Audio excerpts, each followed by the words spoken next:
31 Maret saya open Shopee dan berita luar biasanya pada hari pertama penjualan saya nol. Istilahnya sesuatu yang harus berubah-berubah lah. Sesuatu yang harus dipertahankan. Jadi saya punya prinsip setiap orang rezekinya ada. Ya kan? Dan bukan soal ladangnya, petaninya gitu. Kalau petaninya bagus, ladang tandus bisa jadi bagus. Tapi kalau petaninya nggak bagus, itu mau berapa subur pun percuma kan? All by myself.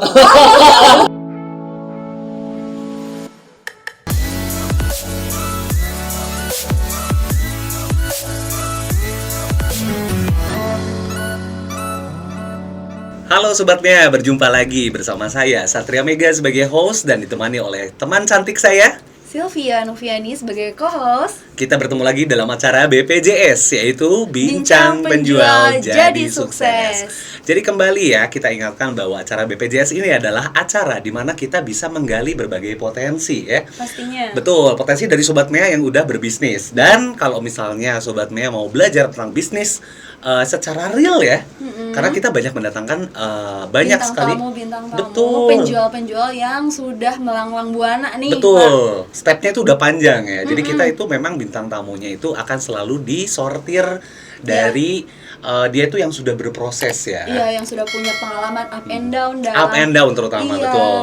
Jadi jangankan Sobat Mea, jadi kita sendiri juga sambil sambil belajar, betul. Karena insight baru. Karena kita juga kan yang namanya belajar itu non-stop learning ya. Seumur hidup. Aja, bener. sama siapa aja. Kapan saja. Iya. Dan kita akan langsung memanggil. Iya. Langsung Sosok. aja kita kenalan nih. Sosok ini muda ya, usaha muda lagi ya. Bisnis muda Iya, lagi. betul. Selamat datang, ini Ko Juliantoli ya. Iya, Selamat datang di studio kita ya. Thank you. Ini Ko Juliantoli ini udah ngejalanin bisnis di bidang spare part motor ya Ko ya. Nah, dan itu jalannya katanya sih baru ya. Baru berapa belas tahun katanya ya. Dan berawal dari nol. Dan kita tuh tertarik untuk menggali apa sih yang menjadi pertimbangan untuk join bisnis, untuk memulai bisnis ini. Padahal sebelumnya kan sudah bekerja ya di perusahaan yang tidak bisa dibilang kecil, kemudian banting setir dan jauh sekali banting setirnya gitu sampai ke dunia otomotif gitu ya. Latar belakangnya seperti apa? Nah, oke, sekarang kita langsung aja ngobrol sama Ko Juliantoli yang biasa dipanggil Ko Ali ya. Oke, Ko Ali. Sip, Ko Ali gimana keadaannya nih?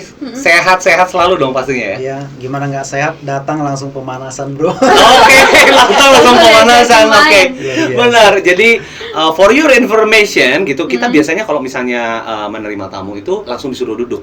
Tapi kalau Ko Ali ini enggak, kita ajak main pingpong tadi. Langsung sehat, bro. Langsung sehat, langsung seger ya. Oke, jadi selama ini sekeluarga juga sehat-sehat aja ya. Sehat. Syukur sekali ya. Oke, jadi kita mau ngobrol-ngobrol nih kok tentang bisnis yang sudah dijalankan. Ini namanya kan Matic Motor ya. Itu menyediakan berbagai spare part untuk motor ya. Nah, itu tuh kok bisa kepikiran kenapa gitu untuk memulai usaha ini, padahal awalnya tuh kan kok tuh kerja di kantoran gitu. Iya. Boleh diceritain kok. Ya, singkat aja kali ya. Mungkin dulu saya memang background saya kan di bidang akuntansi ya, saya tamatan anak akunting ya. Cuma ya pernah kerja beberapa bulan sih ya, total di 2 perusahaan setahun lebih lah. Akhirnya saya menemukan itu bukan habitat saya kali ya. Ya, saya juga mencoba hal baru. Pribadi saya tuh suka berpetualang sih ya. Saya dapat tawaran bekerja, pernah jadi TKI juga. Oh ya, di mana tuh? Di Taiwan. Di Taiwan. Ya, Mandarin dikit-dikit bisa sekarang. Oke. Nah, singkat cerita, kurang lebih 2 tahun saya pulang mulai wirausaha. Bisnis pertama saya jual alat sepeda. Itu pun memang bukan bidang saya juga gitu loh. Makanya teman-teman harus berani ya memulai usaha ya, baik itu besar atau kecil, yang penting mulai dengan passion. Kalau jatuh ya bangkit lagi lah. Oke. Akhirnya itu akhirnya kalau mulai dengan passion kan akhirnya akan bagus ya. Pada akhirnya karena kita dimulai dari hal yang positif ya. Nah, oke. Nah, saya mau tanya nih, kalau misalnya yang untuk di sepeda itu ya, itu sepedanya atau spare part sepedanya aja sih yang waktu pertama kali bisnis itu? Justru itu saya dulu nggak ngerti konsep usaha ya, jadi saya campur aduk, unit ada, spare part ada. Saya belanja dengan modal yang saya ada, bawa pulang ke rumah, 2 minggu nggak berani buka toko. Oke. Karena saya nggak tahu itu namanya apa. Oke. Berangkat dari situ. Oke. Biasanya karena nggak buka toko itu biasanya karena masih cari tempat atau apa. Iya. Ini ternyata nggak ngerti ini apa. Oke. Tempat udah ada. Gitu. Ini outstanding sekali ya. Oke. Itu pengalaman pertama saya gitu loh. Oke. Padahal tempat udah ada soalnya. Udah ada. Oke. So masih tahun 2002 itu. 2002. Oke. Nah, singkat cerita berakhir lah itu kurang lebih 2 tahun kan. Nah, 2004 saya mulai masuk di industri roda 2 sama, tapi sekarang ada mesinnya bro. Oh, oke, masuk ke dunia sepeda motor. Dulu kan sepeda itu. Iya, dulu sepeda aja. Ya, oke. Ya, sampai hari ini masih berjalan gitu. Coba sempat saya vakum dari 2013 ya. Sampai hari ini saya udah nggak sentuh lagi bagian penjualan offline gitu loh. Oke. Karena saya itu prinsipnya saya pengen bangun usaha yang bisa autopilot, terus saya manfaatkan waktu saya untuk mengerjakan hal baru gitu. Itu pemikiran saya gitu. Ternyata ya tidak semudah yang dibayangkan. Makanya usaha sukses itu ya 1% sih ya prosesnya yang seperti kita cerita 90% lebih orang tidak lihat gitu. Nah, singkat cerita terus krisis di 2015 saya masuk ke satu industri itu yang membuat saya itu secara pribadi lebih bertumbuh ya. Saya menekunin waktu itu industri network marketing ya dari 2015 dan itu finishing di tahun 2020 pas kena pandemi. Jadi akhirnya nggak bisa people to people lagi. Jadi saya memilih untuk ya menutup diri lah. Ya karena nggak bisa kemana-mana kan. Betul. Nah, terus saya dan dalam kevakuman itu pun saya mengalami beberapa kali kegagalan dalam usaha juga gitu. Termasuk bisnis kuliner. Nggak kapok-kapok. 2018 pernah coba sekali, gagal. 2020 saya coba lagi kuliner. Bahkan ini ada ekspornya gitu. Saya sampai keluar modal, bikin PT ya, renovasi tempat, sampai saya jual mobil saya untuk nambah modal. Ternyata jalan 2 bulan mitra usaha saya nggak bisa bekerja sama lagi dan kita dia mundur ya udah selesai semua. Padahal sudah cukup tercurah waktu tenaga juga ya sama termasuk ada dan modal. ada juga modalnya. Modal berupa materinya tidak sedikit ya. Oke. Kalau Tapi dilihat ya, tapi toko ini emang pejuang banget ya. Pejuang, betul. Segala dicoba gitu. Betul. Ya banyak orang-orang berhasil sih ya yang memberikan kita tuh sebuah pandangan mereka yang sebenarnya membuat kita tuh ternyata saya belum ada apa-apanya gitu. Nah saya melihat kan biografinya orang-orang sukses itu ternyata salah satu perbedaan yang menonjol itu mereka punya kegagalan lebih banyak gitu. Saya tanya kenapa kamu masih berjuang dengan begitu banyak kendala dan kegagalan. Dan salah satu yang memberikan jawaban yang paling pasti bilang gini, Anda boleh gagal berapa kali pun itu, 10 kali, 100 kali, bahkan 1000 kali. Tapi kalau Anda sukses 1 kali dengan cemerlang, itu semua kegagalan kamu di masa lalu itu terbayarkan gitu. Saya pikir, iya benar juga ya. Betul. Kenapa kamu harus berhenti gitu? Iya. Yang penting kita harus peka terhadap peluang dan kita harus berubah. Perubahan. Akhirnya saya masuklah ke satu dunia baru lagi, namanya online shop. Saya masuk ke sana ya dengan segala keterbatasan saya kan bisa input lah barang itu. Pertama toko saya perdana itu namanya Stasiun Roda itu dan itu benar-benar gagal total gitu ya. Ada 400 item lebih kita input dan itu nggak jalan. Nah itu bulan Januari kalau nggak salah 2021. Nah di Maret itu saya dengar keluarga saya yang udah berbisnis online ya, salah satu juga memang dia belajarnya di MEA gitu. Dia saranin saya, bro lu belajar profesional dong, jadi jangan asal-asalan, siapa tahu kamu bisa lebih hebat gitu. Saya, ya harus, mana dia kasih kontak. Dan per tanggal 31 Maret itu saya berlangganan dengan kelas premium MEA ya. Saat itu juga, hari itu juga saya open Shopee saya. Jadi ada datanya, 31 Maret saya open Shopee dan berita luar biasanya pada hari pertama penjualan saya 0. Ini kita udah siap-siap kayak gimana gitu ya. Kejutannya di mana? Betul ya. Karena kan belum belajar. Belum belajar. Oke. Saya pikir itu adalah sebuah ininya ya. Benar ya.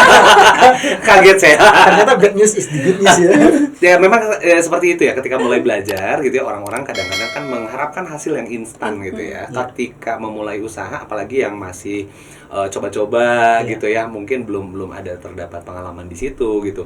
Nah, itu dari Koko sendiri sih ketika mulai berbisnis itu terutama yang buat spare part ya, apa sih yang di benak Koko kenapa memilih itu gitu? Dulu spare part bukan saya yang pilih ya, spare part yang pilih saya ya.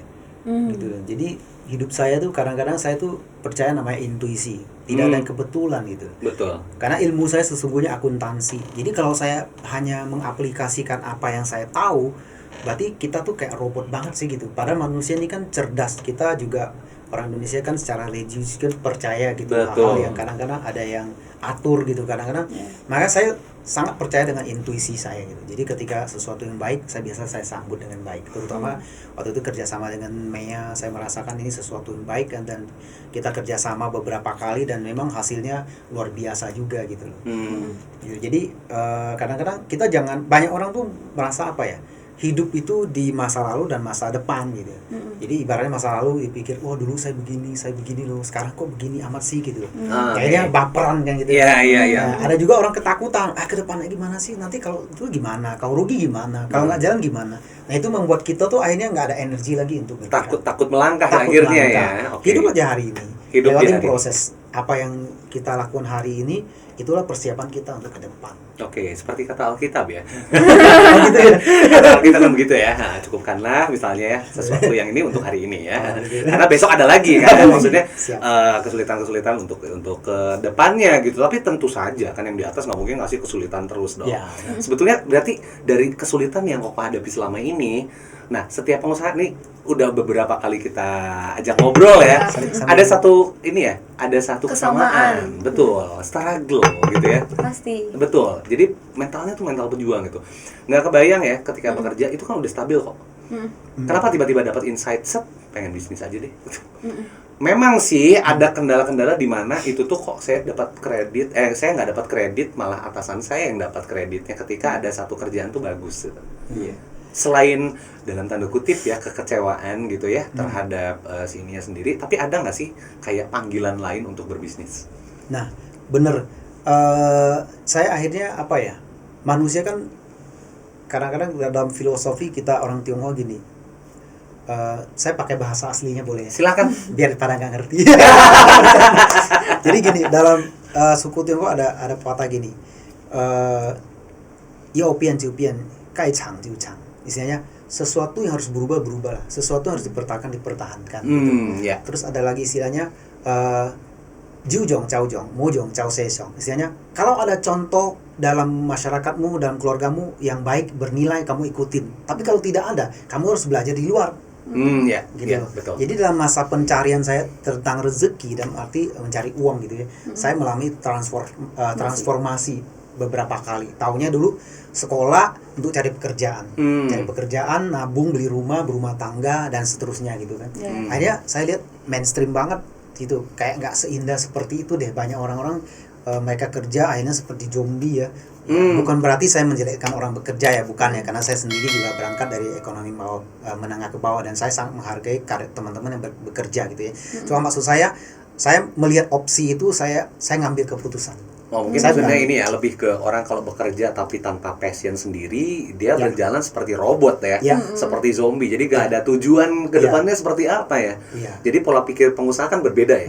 Jadi ke depannya tuh harus ada nih planningnya. Kita mau apa, kita mau lakukan seperti apa gitu ya. Cuma prosesnya memang kebanyakan membuat orang itu kecewa dengan dunia entrepreneur itu kebanyakan hanya mendengar kisah menarik gitu. Jarang sekali orang mengupas, lu tahu nggak sih betapa sulitnya saya di fase ini gitu. Struggle. Kayak di OS gini ya, jujur aja di awal tuh saya sempat frustasi juga gitu, stres berat loh. Karena saya tipikalnya itu suka jalan. Saya tuh orangnya suka bergerak gitu. Tiba-tiba harus duduk di depan komputer, dan saya orangnya kan tipe fighter. Kalau saya udah melakukan sesuatu, saya pengennya itu harus ada hasil gitu. Dan itu belum bisa berhasil, makanya ya jadi dilema. Akhirnya gue tongkrongin aja itu komputer sampai gue melihat dunia tuh gelap gulita loh, gila. Itu proses nggak enak banget. Saya sempat mengalami insomnia, nggak bisa tidur. Terus saya juga sempat mengalami kondisi radang ya, karena duduk terlalu lama. Terus saya harus operasi ya. Dalam prinsip hidup saya gini, saya tidak boleh memberikan diri saya tuh alasan untuk tidak melakukan apa yang saya rencanakan. Jadi rencana sukses saya nggak boleh ada alasan untuk gagal. Kalau ada alasan satu, akan ada 1000 alasan yang akan membuat saya gagal. Jadi saya sama istri waktu di awal kerjaan OS nih nggak ada karyawan, cuma berdua. Dan waktu itu saya habis operasi pulang, ya itu operasi instan ya, pulang langsung saya juga kerja sampai malam juga. Jadi saya nggak istirahat, tapi bukan untuk dicontoh ya. Don't try this at home. This is me, this is my life gitu ya. Nah tapi itulah cerita, seperti Mas Ega bilang, ini cerita-cerita pahit yang mungkin jarang sekali orang-orang tuh dengar gitu. Mungkin orang kayak gitu amat sih, kayak gitu mah gue nggak mau jadi pengusaha kan gitu. Nah tentu saja ada kisah di belakangnya. Saya pribadi saya pengen itu istilahnya totally all out. Saya kerjain sesuatu ini bisa buat long term. Ya saya bisa pengennya tuh ada freedom nantinya. Jadi usaha yang bisa membuat saya suatu hari ini usaha bisa autopilot ya. Makanya saya senang bekerja sama dengan pihak-pihak manajemen yang bisa membuat usaha saya itu membentuk sistem. Nanti ke depannya saya pengen itu ya ekosistemnya segala macam ya.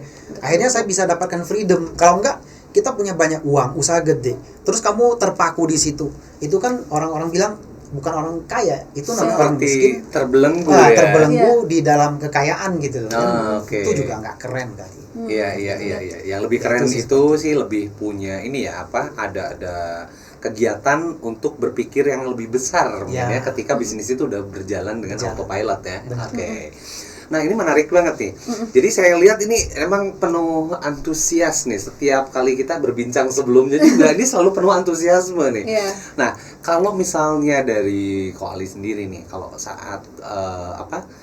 saat membuat satu ide bisnis ya, misalnya saya mau mendatangkan produk baru atau apa, itu pertimbangannya itu ngelihat dari mana sih?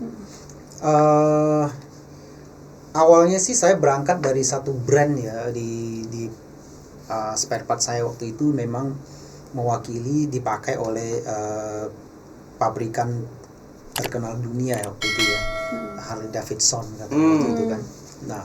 Nah saat itulah saya melihat satu titik terang untuk memulai gitu. Jadi online market saya lihat ya. Jadi kita bisa masuk dengan tiga cara sih ya. Pertama, kita bisa buat toko online kita jual apa aja, pokoknya sebanyak-banyaknya kayak mall gitu ya. Atau kamu mau menjual grosir, jika kamu punya modal gede, kamu punya sumber. Atau ketiga, kamu jadi spesialis gitu loh. Nah ini saya dapat masukan waktu di awal. Nah ini yang membuat saya akhirnya mengambil keputusan, saya pilih yang mana. Akhirnya saya merasa dengan keterbatasan saya dan modal saya pada saat itu, ya sudah saya milih jadi spesialis. Nah cocok banget barang itu memang untuk bagian CVT motor matic. Makanya matic king motor itu kita spesialis aja khusus di bagian CVT aja gitu. Itu pun mungkin pengembangannya bisa bertahun-tahun juga nggak selesai gitu. Nah, jadi nggak bisa. Ya itu kalau versi saya ya, saya nggak tahu ya. Dan beberapa trik-trik dari Mea bagaimana menjalankan keseharian marketplace dan seterusnya, teman-teman nanti nggak dibencang di sini lah ya, nanti belajar langsung sama expertnya Mea.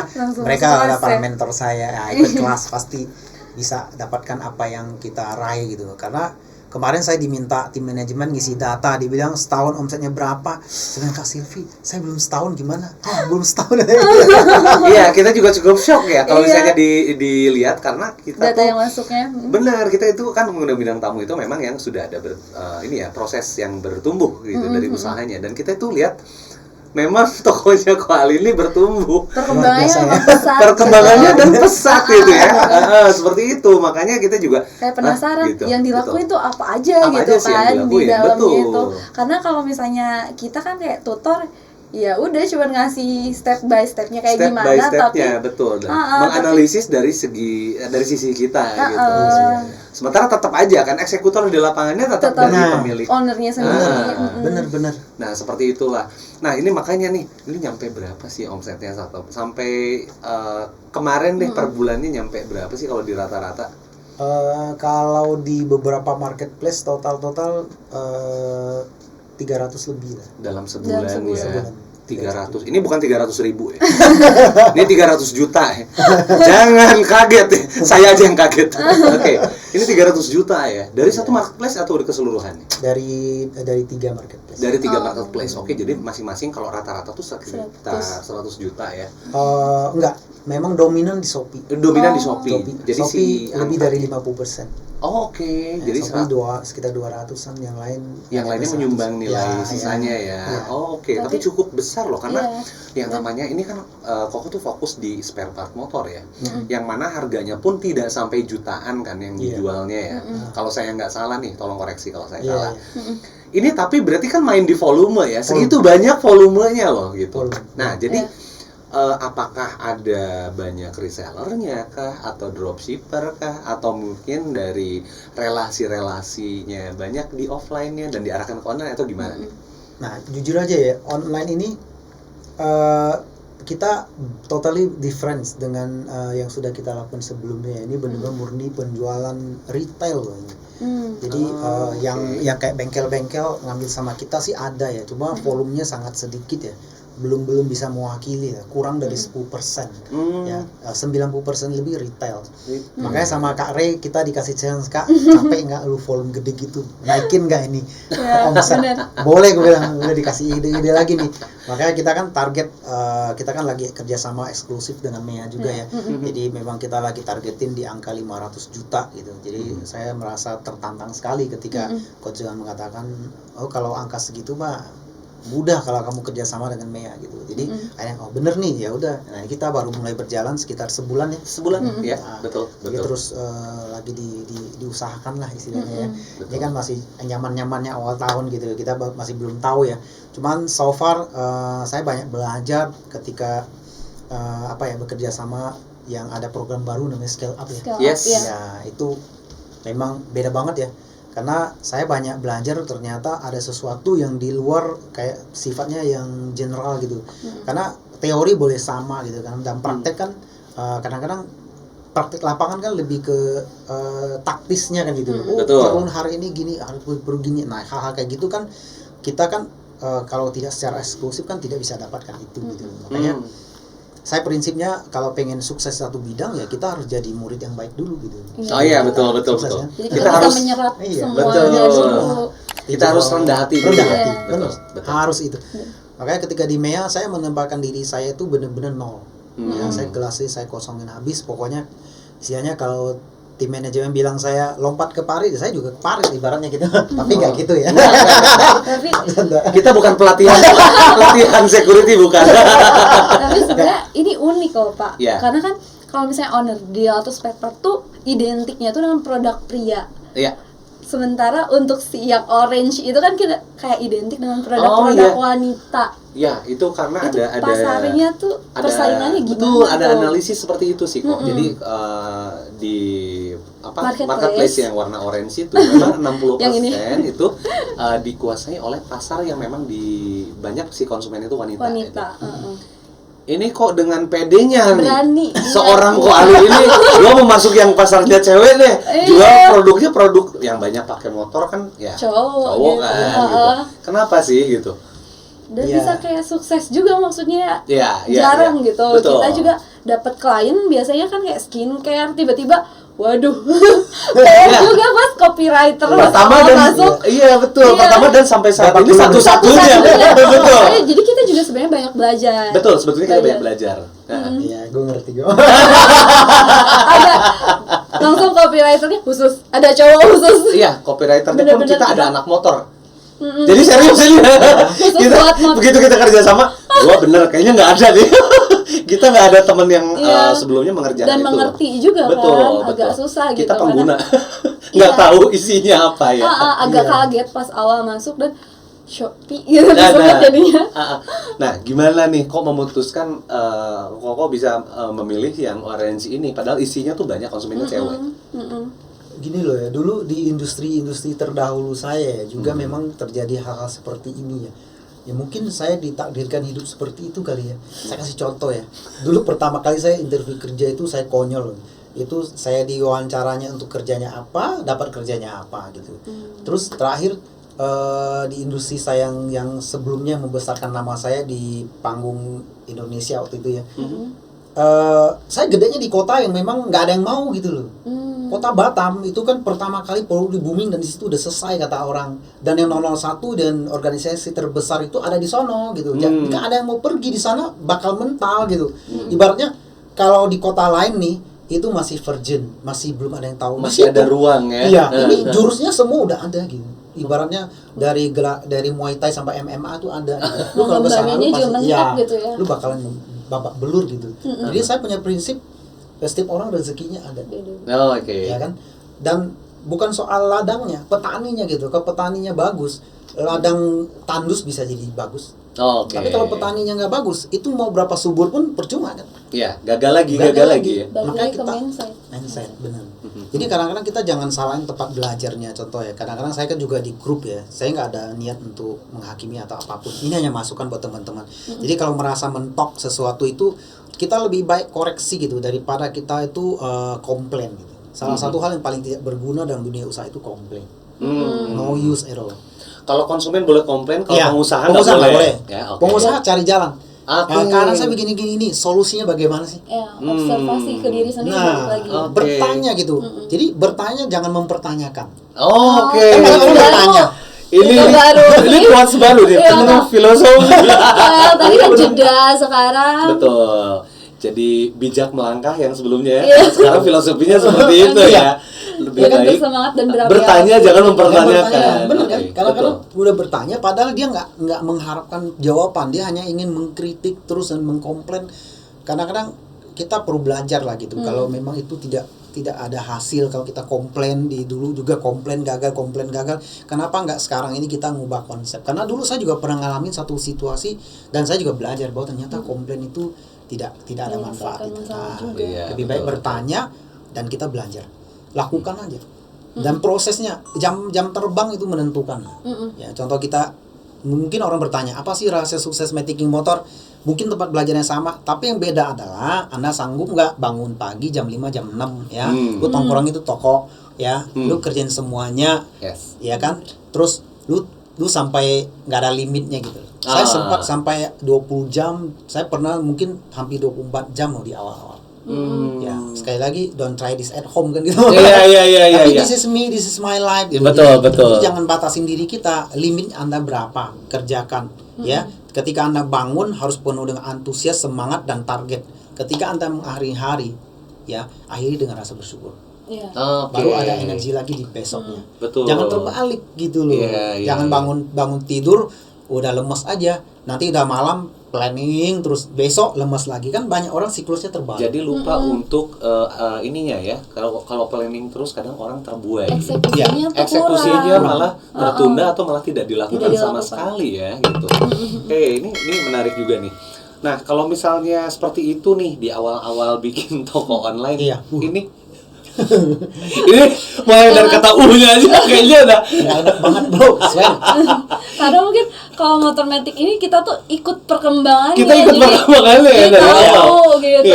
Dari yang awal kok masih biasa aja sama manajemen biasa sampai scale up tahu.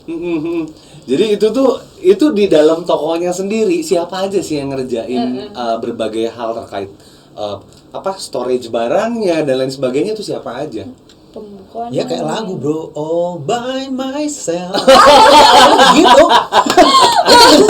Sama istri berdua doang, sama istri aja, nggak ada siapa-siapa di awal. Gue punya goals gitu, kalau sudah capai 100 paket per hari itu saja kami pakai karyawan. Jadi kita challenge juga. Challenge menuju ke situ.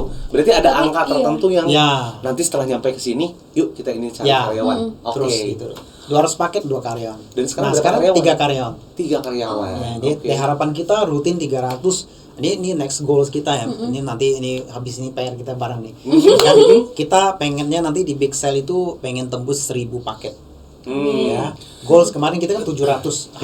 Hampir 700 bulan Desember kemarin. 12 total semua ya. Padahal kalau dipikir ya, yang namanya ini kan challenge-nya tinggi banget ya untuk spare part motor, apalagi Koko ini mengkhususkan ya untuk motor yang matic ya. Dan itu berapa banyak penggunanya memang banyak. Cuma kan beraneka ragam ya keinginannya dan kebutuhannya. Belum lagi tidak semua orang tuh paham. Ini tuh namanya apa, si ini namanya apa, dan ini harganya mau di compare juga kayak gimana. Nah itu tantangan nih. Nah ini kok bisa gitu milihnya. Saya mau mainnya di sini gitu. Makanya ini sebenarnya jujur ini pertanyaan bagus banget karena ini mewakili mungkin 95% orang itu mainstream pikirnya begitu. Nah jujur teman-teman, berhenti berpikir demikian itu yang sebenarnya memberatkan langkah kita. Ibarat kita pengen lomba berlari, Anda mengikat kaki kanan kiri 500 kilo gitu.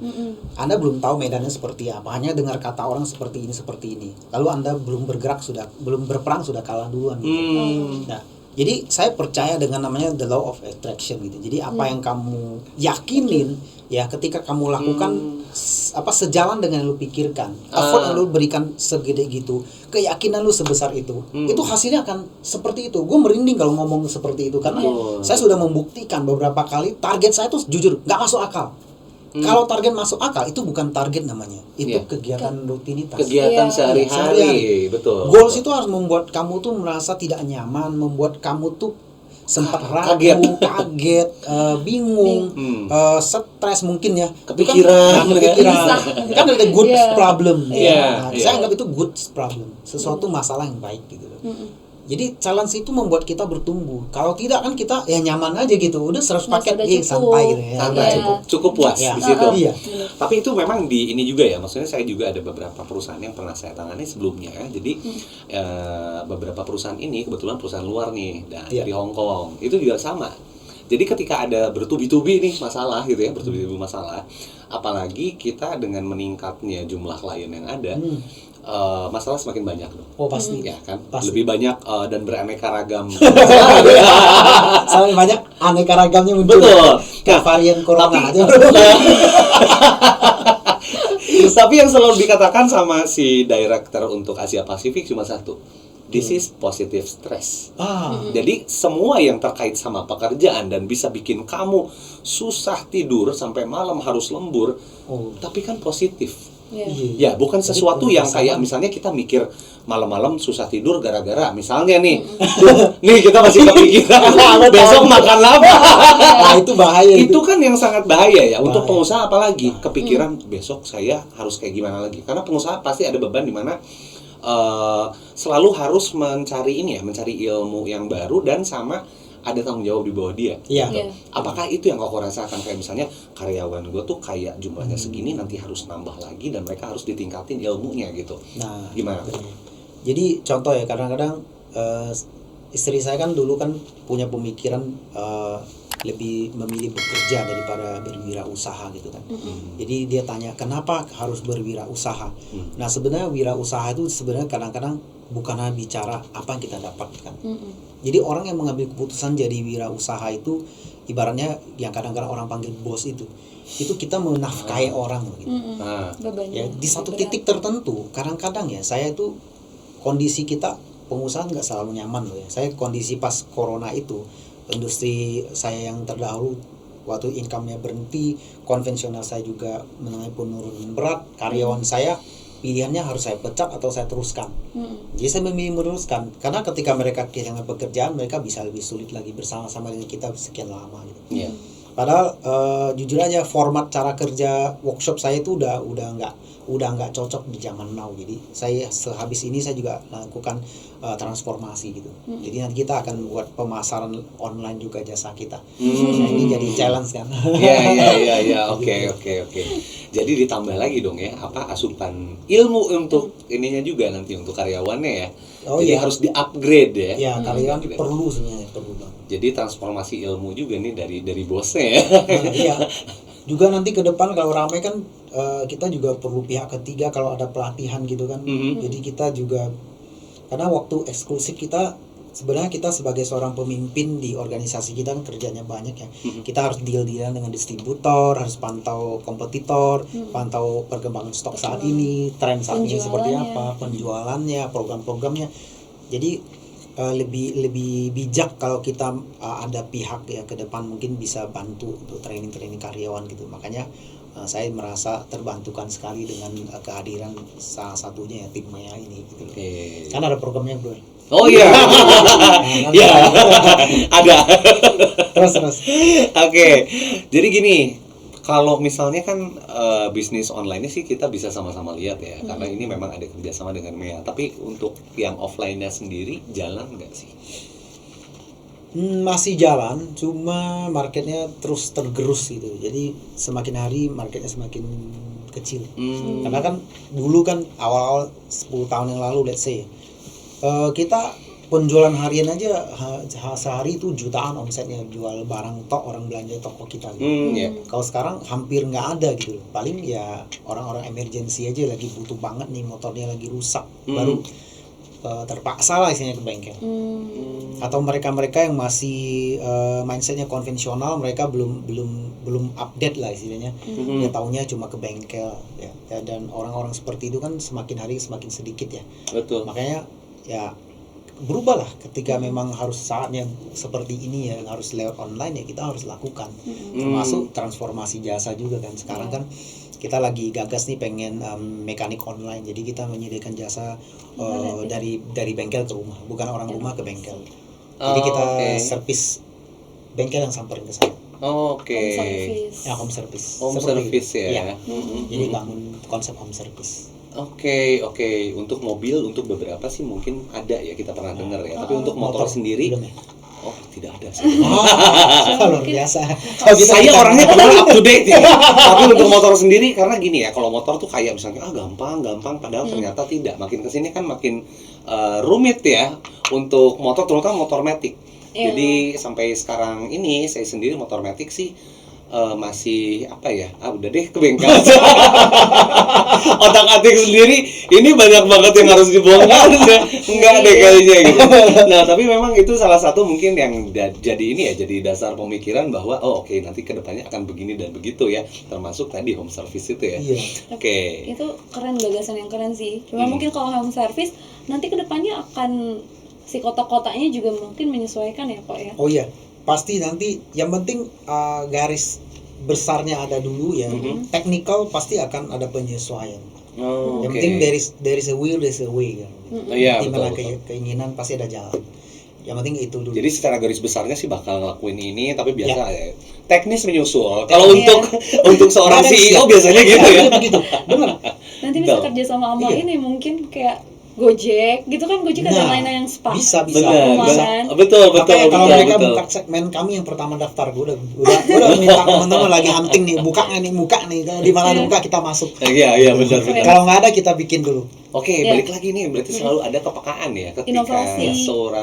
seorang pengusaha bergerak, selalu ada kepekaan dan sensitivitas ketika ada celah nih, peluang nih, memaksimalkan peluang seperti Cristiano Ronaldo atau Messi gitu ya. Itu kenapa jadi pemain terbaik ya, karena memaksimalkan peluang kan gitu. Makanya saya nggak jadi pemain bola. Sampai nyambung ya. Oke. Nah, untuk take the risk lah. Tapi pasti ada resiko lah. Betul. Dan berani ya. Harus berani dalam mengambil risiko dan ini ya maksudnya risiko juga terukur ya ketika berusaha. Maksudnya nggak jor-joran juga jebret tapi nggak ada perhitungan di awal ya. Sebaiknya begitu. Oke. Nah, apalagi nih yang seorang Ko Ali ini kan awalnya dari akunting ya. Ya, akunting. Itu kepake banget nggak sih saat berpindah haluan? Ya, gimana ya? Coba pemahamannya yang berguna sih bro. Jujur aja, saya sendiri juga masih pembukuannya aur-auran gitu, orang akunting. Maka teman-teman di luar sana, apapun disiplin ilmu kita, jangan membatasin diri kita lah. Karena belum tentu pemilihan jurusan kita dulu itu cocok dengan karakter kita. Ataupun belum tentu keilmuan kita itu bisa membantu hidup kita tuh mencapai tujuan yang kita inginkan. Atau sampai sekarang tuh kepake nggak sih gitu kan? Nggak apa-apa gitu. Betul. Basicnya aktiva-pasiva. Iya betul. Saya malah udah lupa. Baca keuangan yang penting. Penting juga. Anak IPS. Anak IPS juga saya. Dan langsung ke pariwisata. Nggak nyambung sekarang. Ya demi cuan. Oke, balik lagi ya. Kalau misalnya seperti itu, nah selama ini jadi seorang Ko Ali tuh ngapain aja sih selama berbisnis? Apakah selalu menggali ilmu tuh kayak misalnya ikut-ikut kelas gitu sebelum sama Mea nih? Jadi apa aja sih yang dilakuin untuk misalnya untuk peningkatan ininya sendiri? Udah pasti jawabannya udah tahu nih. Kalau gue sendiri kalau di rumah ya name tag gue banyak banget. Dari nasional sampai internasional. Gitu aja. Waduh, ini kita butuh. Kayaknya nih, apa nih? Udah ikut kelas, ikut convention, ikut training. Ya dari hard skill, soft skill. Emang harus terus belajar. Selalu merasa haus akan keilmuan yang baru ya, terutama wajib. Apalagi kita masuk dunia baru ya. Kalau kita sombong itu nggak zaman banget. Betul. Oh iya betul. Seperti narasumber yang sebelumnya ya selalu mengaitkan hal di mana kemajuan itu akan dicapai itu mulai dari kerendahan hati dulu ya. Sama belajar terus menerus karena nggak ada yang namanya puas kalau belajar ya. Betul. Pasti kita tuh mau lagi belajar lagi. Rasa lapar dan haus akan sesuatu yang baru. Iya, selalu sensitif sama ini tren yang baru juga ya. Iya, benar. Nah, kalau misalnya kayak gitu nih, kalau misalnya ada produk baru yang Koko jual di toko nih. Nah, itu tuh kan namanya motor metik juga suka ada perubahan nih. Suka jadi pionir nggak sih? Misalnya ini belum ada yang jual, gue tapi tahu dari orang dalam, gue jual duluan gitu. Ada nggak sih kayak gitu? Memang tidak mudah ya. Kalau apalagi pionir di bidang-bidang yang memang sangat besar ya. Spare part ini kan satu industri yang cukup besar ya. Apalagi Indonesia, data tahun 2012 aja kita itu nomor 2 loh, sepeda motor roda 2 terbanyak dunia waktu itu. Kalau sekarang antara 2 atau 3 deh. India sekarang nomor 1 ya. Nah, berarti untuk dapatin peluang itu tidak mudah. Cuma kalau memang Tuhan berkehendak ya, itu bisa terjadi. Nah, ini salah satunya ya, mudah-mudahan ya produk kita cita-cita saya memang ketika ingin sukses di marketplace, salah satu kriteria saya pribadi adalah punya produk sendiri. Nah, kita juga sudah melakukan langkah impor dari China. Ini mudah-mudahan berjalan lancar ya. Ini uji coba. Oke. Baru lagi kita. Oke. Dan ini dengan brand sendiri ya? Brand sendiri. Sudah kita Haki. Yang kemarin dia sudah masih ngobrol-ngobrol yang Haki. Iya. Sudah dipatenkan di Haki. Oke. Jadi dan ini produk kita hanya ada satu yang main dan kita yang kedua. Hanya ada 2 di dunia berarti termasuk punya kok. Di Indonesia. Cuma ada 2 ya di Indonesia ini yang cuma. tipikal produk ini. Oke. Yang sebelah itu sama punya Ko Ali. Udah cuma itu aja ya. Mungkin bocoran. Mudah-mudahan. Jangan dulu ya. Oke. Tunggu update kita bersama. Oke, siap. Oke. Karena ini cuma 2 di Indonesia. Betul. Episodenya kita launching. Iya, betul. Boleh. Oh iya kok. Boleh nanya nih. Ya. Koko asalnya dari mana nih? Saya asli Kalimantan. Oke, Kalimantannya di mana kok? Kalimantan Barat, Pontianak. Saya keturunan saya udah warga negara Indonesia, berarti keturunan kedua. Kakek saya masih asli Cina. Oke. Kalau kita bukan Cina lagi, kita Tionghoa ya, Indonesia. Ya, betul. Jadi diklarifikasi. Jadi kalau orang bilang kamu orang Cina, bukan, kita hanya suku Tionghoa. Betul. Kita udah asli Indonesia. Betul. Nah, itu kan jauh ya. Sekarang kan berdomisili di Jakarta ya. Dari Pontianak ke Jakarta itu mulai tahun berapa tuh? 2002. 2002. Oke, berarti udah ke 19. Udah hampir 20 tahun ya. 20 tahun. Oke. Kan orang bilang memang Jakarta adalah sebuah kota dengan berjuta peluang ya. Tapi ketika begitu datang, apa sih yang di benak seorang Ko Ali? Apakah bekerja aja titik atau kayak gimana nih?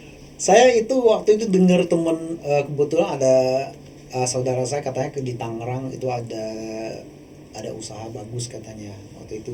Jadi saya diajak pergi lihat aja, saya lihat. Ya, saya itu orangnya gimana? Kelebihan dan kekurangan saya di satu paket ya. Saya orangnya optimis, positif. Kadang-kadang over optimis deh gitu loh. Kegeeran kadang-kadang. Saya tuh orangnya positif banget, melihat sesuatu, bisa, pasti ini bagus gitu. Saya sukanya begitu. Jiwa pebisnis. Jiwa pebisnis. Gitu. Jadi saya nggak suka lihat sisi negatif. Makanya kadang-kadang ini juga menjadi kelemahan saya gitu. Makanya saya butuh orang-orang bekerja sama ya di situ. Jadi ya blind spot saya ada yang tutupi gitu. Jadi kalau saya tuh lebih melihat ketika saya udah positif, saya melangkah, saya itu langsung muncul rencana udah harus dilakukan. Kayak gitu sih.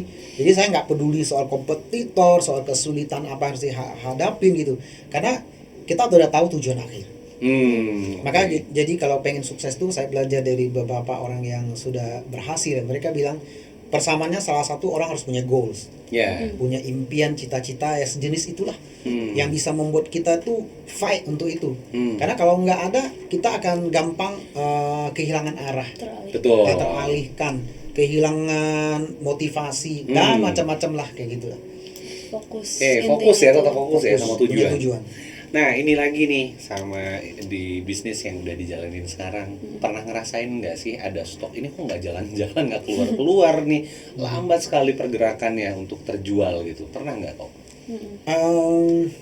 Pasti ada lah ya. Pasti ada beberapa produk yang awalnya kita lihat penjualan di online itu sangat fantastik, lalu kita ambil produk kita jual ternyata nggak jalan.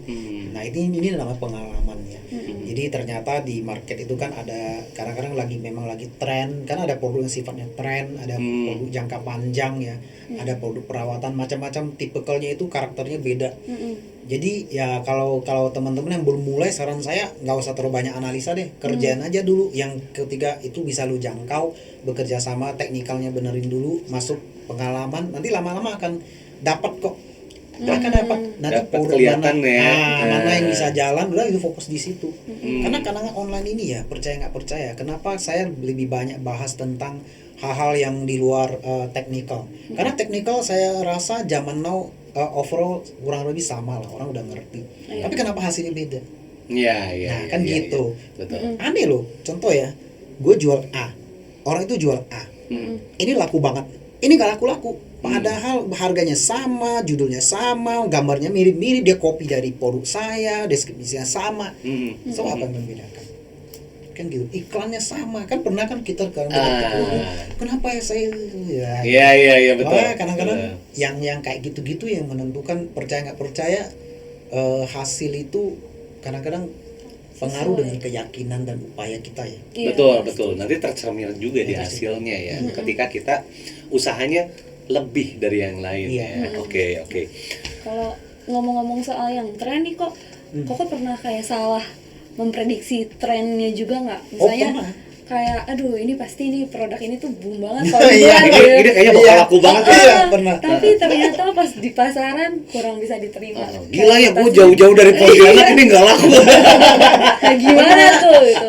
Pernah. Gimana waktu itu kan air disinfektan tuh boleh, ini kenceng banget lagi corona kenceng. Orang jual ribuan. Saya masuk langsung 10 karton gede, masuk sampai hari ini masih ada, bro. Oke. Udah nggak laku. Iya. Spare part juga sama. Saya lihat, wah ini fast moving harusnya cepat kan, kampas rem gitu kan kayak gitu. Gue lihat orang jual sampai puluhan ribu, wah ini laku. Udah gue bla bla bla macam-macam jurus keluar semua, diam di tempat juga. Kadang-kadang percaya nggak percaya gitu, kadang-kadang ya rezeki itu bener-bener ya. Usaha manusia mungkin 70%, tapi pada akhirnya Tuhan yang menentukan lu rezekinya di mana. Kalau kita sebesar apa ya nantinya. Nah, teman-teman juga boleh ngomong gitu. Catatan Anda sudah fight habis-habisan ya. Jangan baru coba langsung bilang pasrah, ini bukan rezeki saya. Jangan juga terlalu cepat pasrah gitu. Lu harus coba sampai mentok. Bener kayak motor. Lu jangan bilang motor gue cuma lari 60 kalau lu belum gaspol. Terus gaspol sampai nggak bilang 90 gitu loh maksud saya. Ya. Jadi jangan gampang ngejudge kegagalan juga. Betul. Cuma ada limit lah. Balik lagi nih kok sama pertanyaan yang tren, ngomongin soal tren. Nah, kok pernah nggak sih kayak salah memprediksi tren gitu, yang kayak harusnya tuh produk ini tuh bakal laku banget nih di pasaran, tapi ternyata pas dijual kurang boom atau sebaliknya. Gimana tuh cara ngatasinya kok kalau pernah? Ya kalau saya pikir gini ya. Dari pengalaman saya, kita harus lihat dulu itu produknya yang sifatnya seperti apa. Kalau produk yang sifatnya musiman ya atau tren-trenan, sebaiknya kita harus move on gitu. Tapi kalau produk yang bisa masih untuk long term seperti tipikal spare part suku cadang tertentu, atau mungkin produk-produk teman-teman yang bisa dibutuhkan masih ke depan, masih bisa terus laku, coba lagi gali lebih dalam sebenarnya kekurangannya di mana sih gitu. Apakah memang saat ini lagi turun atau berpotensi lagi. Kayak kemarin kan kita sempat ketemu teman-teman, kita harus banyak belajar dari pengalaman orang lain juga sih ya. Kadang-kadang jangan juga terlalu egois, kita hanya mikirin diri sendiri aja. Kita tutup telinga untuk pengalaman hidup orang, itu juga nggak baik. Saya lihat contoh ada teman yang dulunya dia sangat bagus katanya jualan di online alat tulis kantor ya, kayak peralatan sekolah. Tiba-tiba dia merasa dunia terbalik gitu, nggak ada omset lagi. Lalu dia bertanya apa yang salah gitu. Tiba-tiba saya ingat di salah satu sesi coach yang bilang nggak ada yang salah pak, bukan salah kamu. Yang problemnya sekarang orang nggak ke sekolah, jadi siapa yang beli tas sekolah? Dia baru iya juga ya. Bapak jangan baperan, tenang aja gitu loh. Nah sekarang yang masih jalan tuh apa? Oh ya yang jalan masih ini, ya udah kita fokusin yang jalan aja. Toh nanti begitu normal kembali, penjualan Bapak akan kembali ini gitu loh. Karena dalam prinsip persaingan itu kadang-kadang siapa yang bertahan lebih lama dia menang kan gitu. Ya betul. Jadi jangan juga terlalu cepat menyerah ketika kita prediksi sesuatu belum berjalan sesuai harapan kita gitu. Kayak saya memulai, jujur saya yakin Fanbel bakal booming. Wah, karena saya lihat ini dipakai oleh brand sangat terkenal di dunia kan. Ternyata itu nggak jalan bro, malah jalan produk lainnya gitu. Nah ya udah. Ya, malah di luar dugaan ya. Ya udah yang ini yang jalan ya, kenapa saya harus ngotot yang ini kan? Ya udah jalan ini, fokusin, tapi ini tetap dipoles terus kan. Betul. Nah ini juga jalan. Sekarang juga jalan. Sekarang juga malah kenceng gitu. Ya kan karena kita nggak pernah tahu gitu loh di mana satu titik usaha kita itu bisa membuahkan hasil kan. Apalagi di online kan kita kan bicara algoritma ya.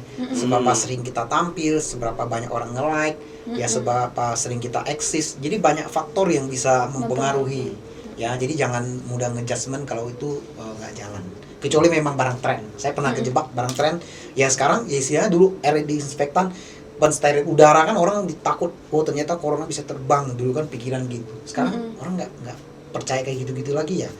Otomatis nggak laku kan. Yang penting sih sekarang ya udah mengikuti protokol kesehatan. Nah benar, itu protokol. Terus nggak stres, makan makanan bergizi dan lain sebagainya ya. Maksudnya nggak terlalu yang itu kan ibaratnya cara instan ya, cara instan biar katanya ya. Padahal sih sejauh ini juga belum adanya obatnya untuk COVID ya gitu. Lebih ke diri sendiri kalau sekarang ya. Betul. Kitanya happy juga, imunnya naik. Benar, imunnya naik juga kan kita juga bisa membentengi diri ya gitu. Oke. Berarti kalau ngomong-ngomong soal stok nih kok, berarti stok yang lagi jalan itu mau ngegedein stok atau memperbanyak stok tuh dilihat dari si penjualannya juga berarti ya? Kalau untuk sekarang atau kayak Koko memprediksinya gimana tuh? Kalau stok, sebenarnya kalau untuk bicara manajemen stok sih kita menerapkannya berbeda-beda ya terhadap setiap distributor. Karena kan karakter penyediaan barang itu sendiri berbeda. Ada barang tertentu yang impor contoh ya. Mereka kan punya durasi waktu sekian bulan masuk sekali. Jadi kalau perputaran mereka bisa sering kosong stok ya kita perlakukannya beda gitu. Jadi ini nggak bisa mewakili secara umum sih ya. Makanya ini juga salah satu rahasia dari semua pengusaha itu bagaimana bisa berkompetisi di market kan gitu. Jadi kalau kita bisa paham contoh ini barang bakal kosong nih ukuran tertentu nih barang ini nih ya kita kalau ada buffer cash ya kita harus menyediakan lebih kan gitu doang. Nah kalau di siklus awal ya kita bisa bikin planning baru lagi, oh ini mesti buffer berapa, nanti dinaikin terus sesuai dengan penjualan yang kita sudah lakukan gitu. Dan juga ya tergantung penyedia supplier kita kasih kita kuota berapa kan. Kan ada yang dibatasin, ada yang nggak dibatasin gitu. Jadi beda-beda. Jadi kita juga harus menyesuaikan berarti ya. Oke. Nah terus kalau proses pengembangan si tokonya sendiri gimana nih waktu online tuh dari awalnya sampai sekarang tuh kayak gimana sih? Apakah awal-awalnya itu memang udah memutuskan produk yang akan dijual itu A, B, C, kemudian bikin toko dan lain sebagainya itu kayak gimana nih dari Ko Ali? Oke. Jadi saya awal-awal jujur aja saya percobaan pertama yang seperti saya sempat singgung itu yang namanya stasiun roda saat ini masih hidup kali. Cuma kita udah nggak ini lagi ya. Jadi kita memang nggak ada konsep main masukin aja. Ternyata itu nggak jalan loh. Nah, akhirnya saya punya analisa, saya banyak bertanya pendapat ke teman-teman yang saya udah jalanin online shop. Dan saya dapat satu masukan yang bagus. Dia mengatakan bahwa ketika lu masuk di market, kamu harus punya format isinya pilihan gitu. Kamu pengen seperti supermarket kah, kayak dropshipper, kamu masuk dari semua distributor lu jual apa aja, ya. Atau lu pengen jadi kayak grosir, lu punya barang sendiri atau lu punya barang tangan pertama, lu jadi grosir gitu kan. Atau ketiga kamu jadi spesialis menjual produk tertentu. Nah, eksklusif. Akhirnya saya langsung ketiga ini, ini wah ini sesuai budget gue nih. Kan habis beberapa kan habis gue jujur saya mulai di online shop ini bukan dalam kondisi nyaman ya. Jadi jangan selalu berpikir jangan mengasihani diri sendiri ya sebagai entrepreneur, teman-teman please jangan mengasihani diri sendiri. Itu perbuatan yang sia-sia banget. Contoh, kasihan banget sih kenapa gua apes banget sih, udah begini kenapa begini. Jangan. Tuhan tidak memberikan kita satu masalah tanpa solusi gitu. Mungkin setelah masalah ini rezeki datang. Ya kan ada orang bilang setelah badai apa namanya? Akan ada pelangi. Nah, kayak gitu. Betul, harus percaya itu. Dan itu akan muncul miracle. Percaya sama saya. Dan itu diawali aja dari ketidaknyamanan tadi ya, begitu buka toko ya. Nggak nyaman. Kalau boleh tahu itu pas lagi kejadian apa tuh? Pas lagi buka nggak nyaman tuh? Saya pernah sampai karena duduk kelamaan ya, saya kan dulu jarang duduk, orangnya sering jalan sana sini. Karena yang mulai online shop kan banyak kan di komputer dan kadang-kadang sampai lupa minum ya. Jadi saya sempat mengalami kondisi tidak sehat lah ya. Saya sampai jatuh sakit itu pernah. Kalau orang bilang, lu kalau berusaha sampai berdarah-darah gitu, ngomong gitu. Oh, gue benar berdarah-darah, Bu. Oke. Gue benar-benar berdarah. Berdarah sesungguhnya ya. Udah enggak pakai tanda kutip ya. Oke. Ya ngomongnya kan enak ya. Tapi ngalamin enggak enak banget. Swear. Gitu. Kayak gue dulu pernah ikut Mary Riana, dia cerita kisah pahitnya kan. Dia tersenyum gitu kan, tapi dari getaran energinya sampai gue menangis gitu kan. Jadi ini mungkin teman-teman saya nggak gambarkan gimana, tapi itulah yang saya alami. Kondisi itu benar nggak nyaman sampai saya mutusin nggak tahan lagi, saya sampai operasi gitu. Jadi saya selesai operasi saya pulang, istri saya sudah udah istirahat dulu, papi katanya besok atau lusa mungkin kalau udah agak enakan baru kerja. Saya bilang I have no excuse gitu. Saya merasa nggak kenapa-napa kok. Ya kalau saya berdiri juga enak, saya duduk juga nggak enak, saya miring kiri nggak enak, miring kanan nggak enak. Posisi manapun nggak enak, gue bilang. Ya udah nggak enak sekali, ya udahlah kerja aja. Saya di atas komputer, saya masih bisa, jari saya masih bisa gitu. Karena kan pernah dengar filosofi mungkin kalau Anda nggak bisa berlari, Anda berjalan. Nggak bisa jalan, nggak bisa merangkak, ngesot gitu kan. Yang ngomongnya enak banget sih. Tapi prakteknya gitu. Nah, itu yang saya lakukan gitu. Saya bilang, saya dulu sering memotivasi orang begitu. Sekarang ini ketika gue mengalami hal seperti itu, saya harus menjadi guru untuk diri saya sendiri. Saya harus tidak memberi alasan saya untuk tidak gagal gitu ya. Don't try this at home ya. Jadi betul. Bukan menyarankan teman-teman seperti saya, cuma ini kisah kita, disclaimer on gitu. Itu betul. Yang saya alamin, bro. Itu yang paling pahit sih dari online ya. Terus kalau bicara kerugian material, saya udah ngalamin juga lumayan dalam ya, karena di awal saya nggak ngerti, main iklan aja 2-3 bulan di awal itu sebelum saya masuk yang di warna orange itu kan. Saya mulai orange kan udah ketemu Mea gitu. Udah di jalan yang benar. Kalau yang sebelumnya itu iklannya sampai berapa tuh yang? Bukan ada limit, bro. Gue dulu main di yang warna hijau kan, gue hajar. Pokoknya iklan saya itu otomatis, biarin aja. Iklan otomatis. Lu mau makan berapa. Jadi yang saya pikir ya iklan ya pasti laku gitu. Prinsip saya pikir kayak gitu. Ternyata ya nggak seperti itu kan. Betul. Riset kata kunci. Iya, itu gila. Jadi balik lagi bahwa ada sesuatu yang harus dipelajari ya, sesuatu yang baru, sesuatu yang memang membutuhkan analisis dulu ya sebelum kita terjun ya. Butuh ilmunya dulu. Ketika tidak dilakukan ya kembali lagi ya. Itu ya keluar dananya kan besar ya dan tidak sesuai ya. Nggak gampang loh dapat satu istilahnya apa ya, informasi ketika kita bisa belajar tentang ilmu yang benar gitu loh. Makanya saya bersyukur sekali. Makanya kadang-kadang kita tuh jadi orang jangan keras kepala juga gitu loh. Di satu sisi ketika kita sulit, telinganya harus 2 gitu loh. Mulutnya jadi setengah aja deh, jangan 1 gitu loh. Jadi lebih banyak mendengarkan. Iya, betul. Lebih banyak mendengar ya daripada berbicara ya. Nanti ada waktunya ketika Anda naik gitu. Ketika Anda jadi host ya, Anda bisa bicara banyak. Ubah profesi. Kalau nggak banyak ngomong jadi MC dan jadi bayar. Oke, selanjutnya nih. Balik lagi ini sih Pak. Sebenarnya penasaran juga, kan tadi udah ngomongin motor metik ya. Dari awal perjalanannya. Betul. Kepo modal awalnya. Oh iya. Tadi di modal awalnya sampai berapa sih? Karena spare part kayak kita mikirnya aduh mahal gitu kan. Betul. Iya. Memang sih kalau di industri spare part itu modalnya gede. Kenapa gede? Karena jenisnya banyak ya. Itu bisa ribuan, puluhan ribu barang, bahkan ratusan ribu. Ya, sebanyak itu. Cuma saya ngawalin ini, awalnya saya masukin dagangan di toko saya, ternyata itu nggak jalan semua. Seperti saya ceritakan ketika saya beli spesialisasi, ya kita ya harus pintar-pintar deal-dealan tentang harga sih jujur. Terus saya suntikan modal saya waktu itu, saya di masa susah saya belajar saham waktu itu bro. Saya naruh saham saya di beberapa bank gitu kan. Jadi nggak gede sih, cuma ya di bawah 100 juta lah. Saya cairin semua saham saya ya kan, padahal udah punya planning ya gimana lagi. Betul. Terus mobil saya jual. Jadi prinsip saya ketika kita mengalami kesulitan jangan gengsi deh. Harus berani mundur 1 langkah untuk maju 1000 langkah. Oh iya, betul. Gua sekitar berarti kalau bicara modal awal real saya mulai di situ 100 juta lebih. Ya, nggak nyampe 200 juta. Dari situ putar ya sampai sekarang. Oke. Terus kerjasama dengan bank juga. Sekarang kan pemerintah kan juga nyediain platform KUR ya. Ya, betul. Itu ngebantu banget sih. Jadi daripada kita ngelakuin pinjaman sana sini yang nggak jelas ya. Betul. Tinggi, mending KUR. Bunganya rendah. 1, bunganya rendah, dan 2 ya diawasi oleh lembaga yang memang ini ya, yang resmi ya. Tidak seperti ada pinjaman tertentu yang ya nggak jelas ya. Kan sekarang lagi marak juga kan gitu.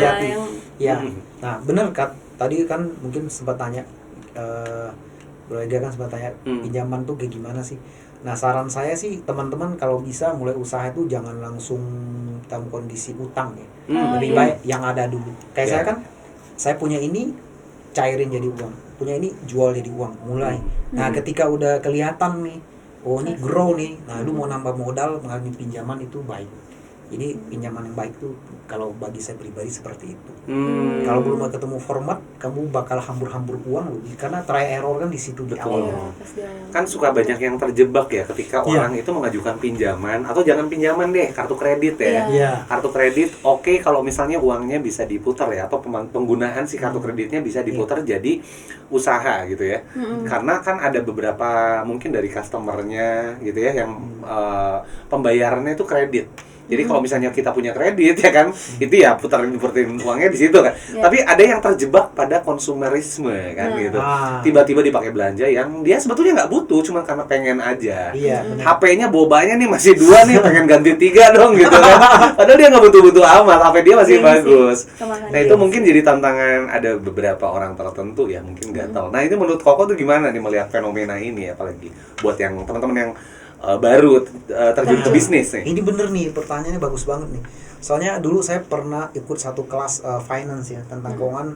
Jadi dibahas tentang kebiasaan orang kaya, kebiasaan orang miskin.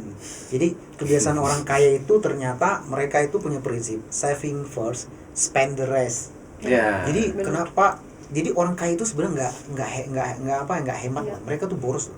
Cuma mereka prinsipnya buat dia kaya. Dan mereka dari awal itu sudah menentukan saving first, spend the rest. Maksudnya apa? Jadi mereka kalau dapat income, mereka prioritaskan untuk disimpan, diinvestasikan berapa persen, sisanya mereka bebas pakai.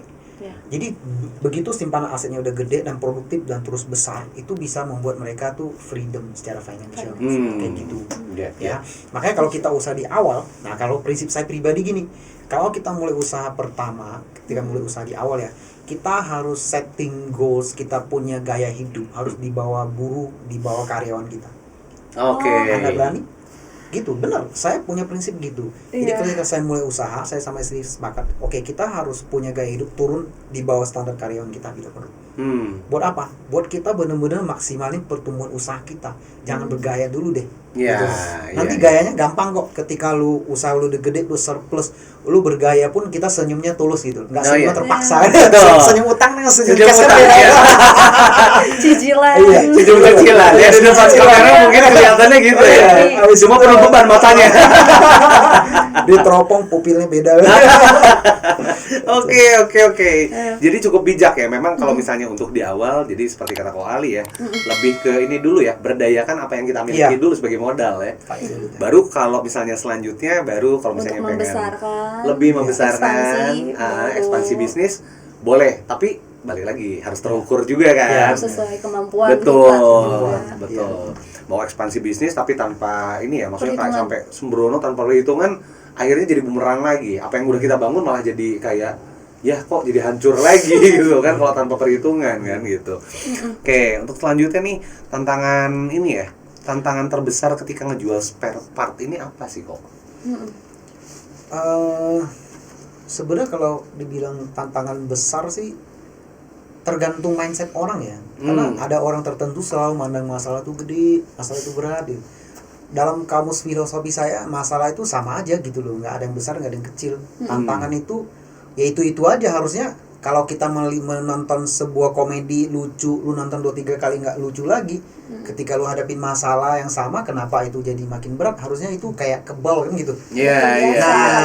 Gue pernah belajar mindset itu. Sejak itu saya merasa nggak ada gimana masalah sih ya. Paling ya kadang-kadang kompetisi sih.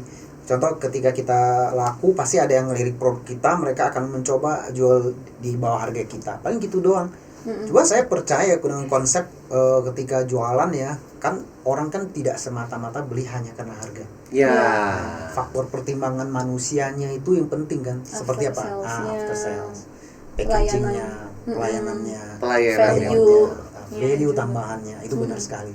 Jadi itu yang bisa membuat orang itu malah kita bisa lebih asik gitu loh. Ngapain kita berkompetisi di bawah? Ibaratnya kita main telur di atas ujung tanduk, ngapain sih? Gelincir habis semua. Ya udah gue main yang lebih bernilai aja gitu. Betul. Daripada dipusingkan dengan hal-hal yang receh ya.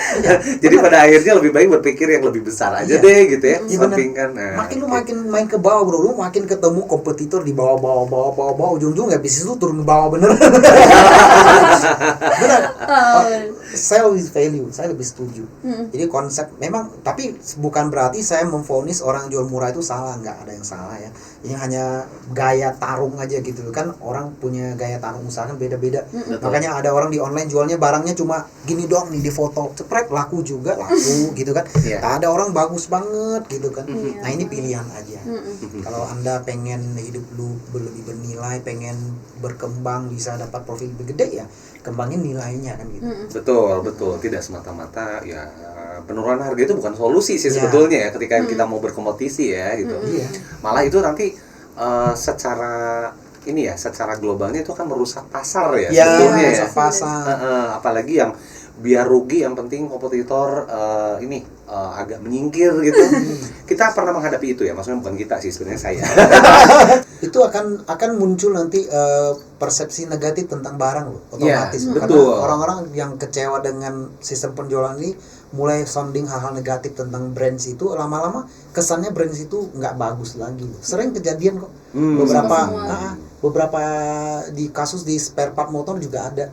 Ya, kita nggak usah nyebut brand lah ya, mungkin saya takut juga ya. Yang jari-jari ya krum gitu kan, orang pasti tahu ya. Saya kasih clue deh, jari-jari krum yang paling terkenal di Indonesia saat ini.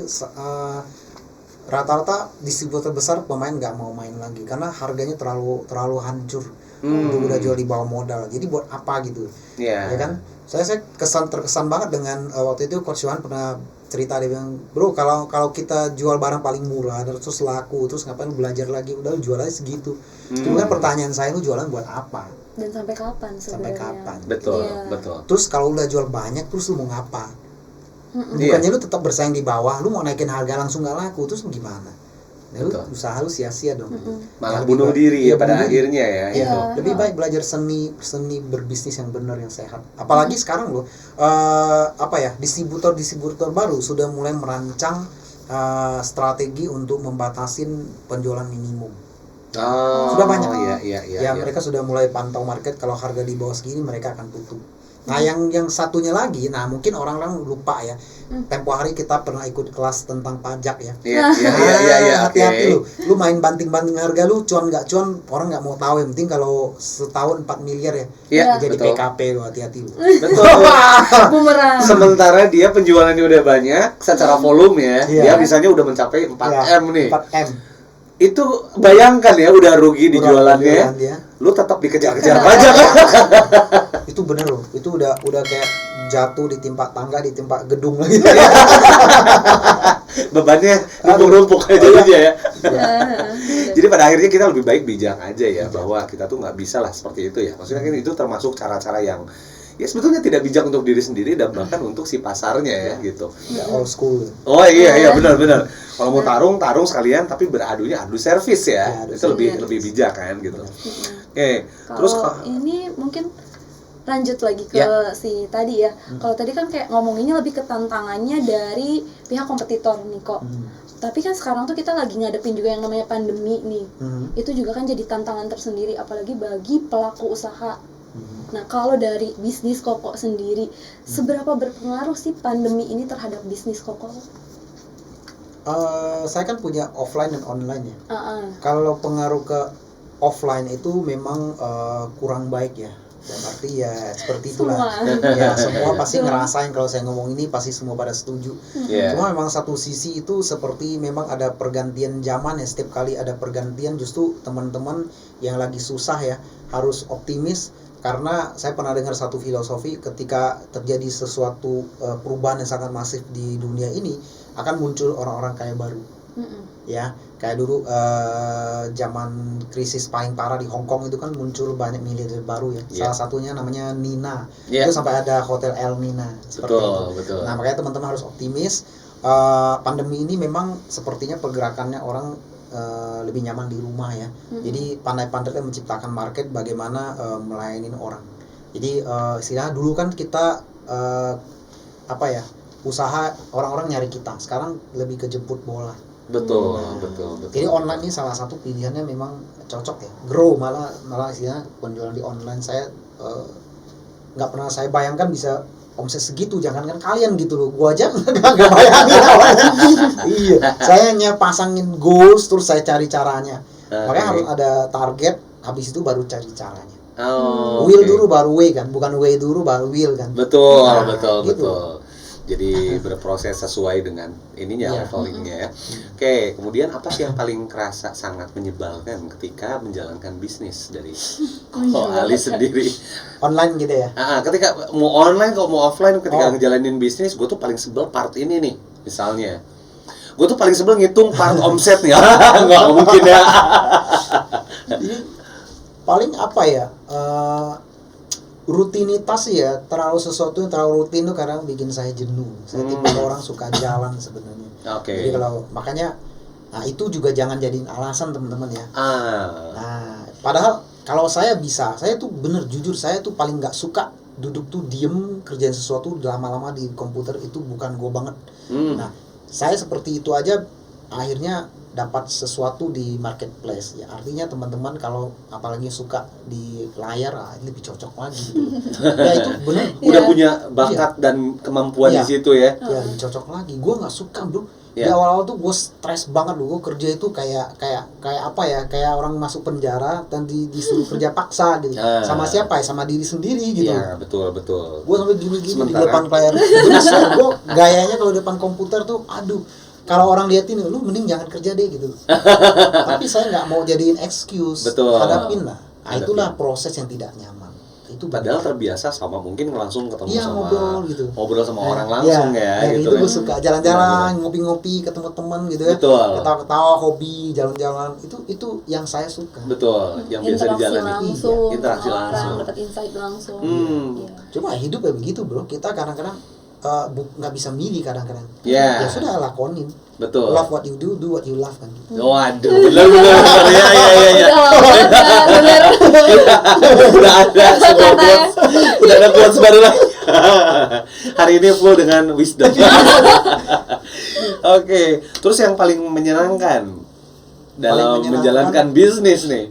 Ya, ketika goals kita tercapai, kita puas gitu. Jadi contoh kita sempat goals 300 paket waktu itu, konyol sih bener kalau bicara dari database saya nggak pernah nyentuh kok sampai 150, kok goalsnya 300. Itu waktu itu kan gue kerjasama pertama yang ditawarin sama Cena itu apa namanya dulu, program apa pertama kita ikut itu jasa manajemen apa ya yang Shopee. Namanya apa ya, all in ya.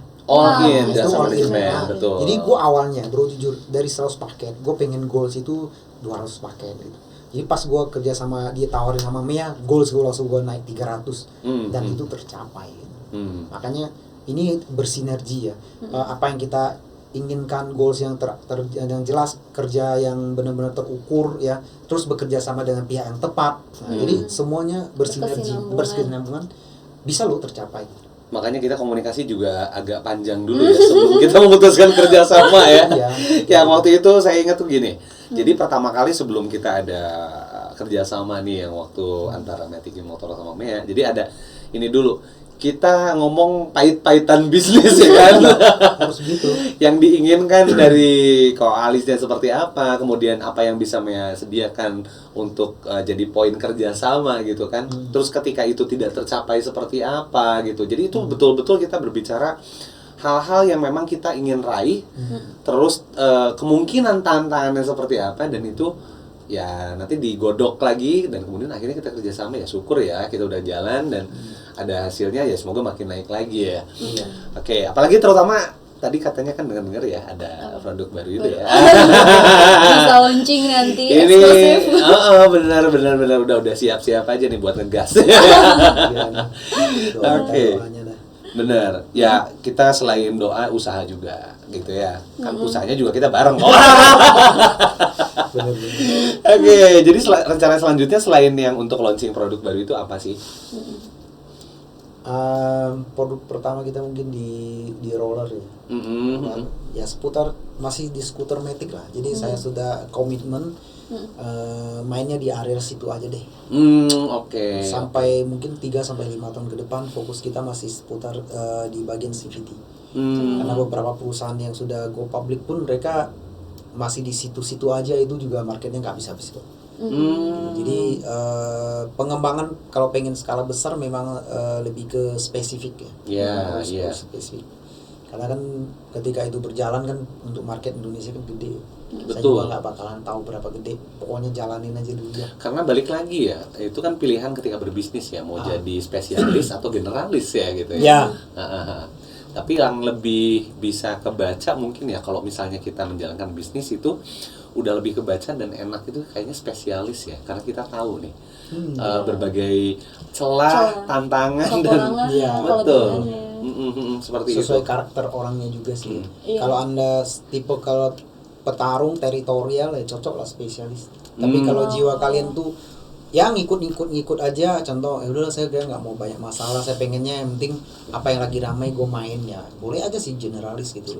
Kan memang marketplace kan banyak nyediain, oh ini sekarang lagi tren ini, lu main ini ya, itu pilihan sih, itu pilihan ya. Ini betul, mungkin ya gaya tarung versi saya begini gitu. Jadi saya tidak membenarkan bahwa saya tuh absolut enggak juga.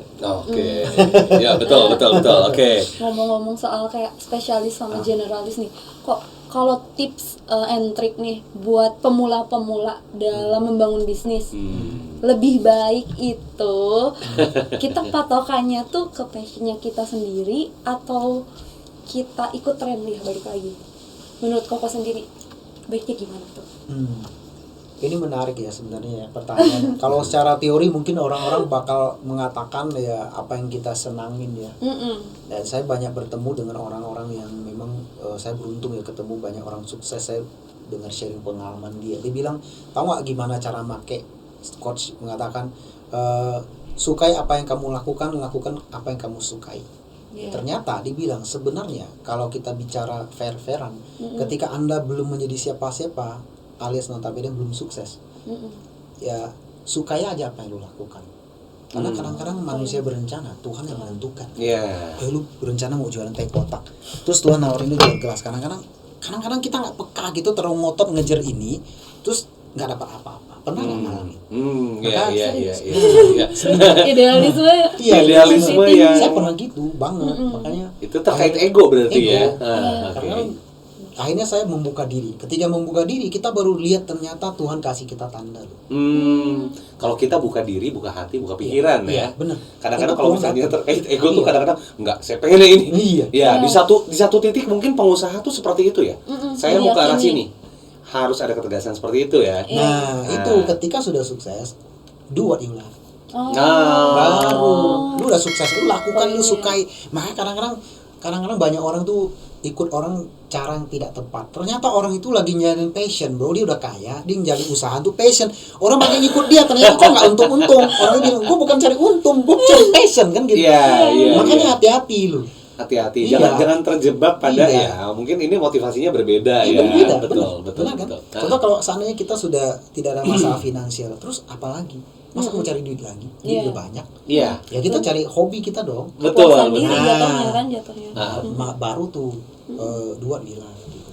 Caranya gitu makanya. Saya baru ngerti. Oke ngerti. Kalau enggak kan ngaco kan. Betul. Belum apa-apa istilahnya.